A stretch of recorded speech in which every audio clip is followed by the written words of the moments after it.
nagpawalan na gusto ko yung bless pa, pwede kong mag-abot pa rin po kayo sa kanila ng personal para po lalo pa kayong pagpalaki ng Panginoon.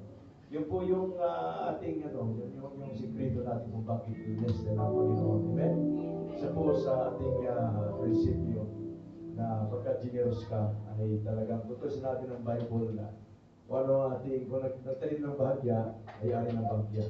Ang tanim ng marami ay ari ng marami. Kaya abangan ninyo yung harvest natin po matatanggap po ng Lord. So ating tinatawagan po yung ating mga speaker ngayon para ipag-pray sila si Bishop Rene.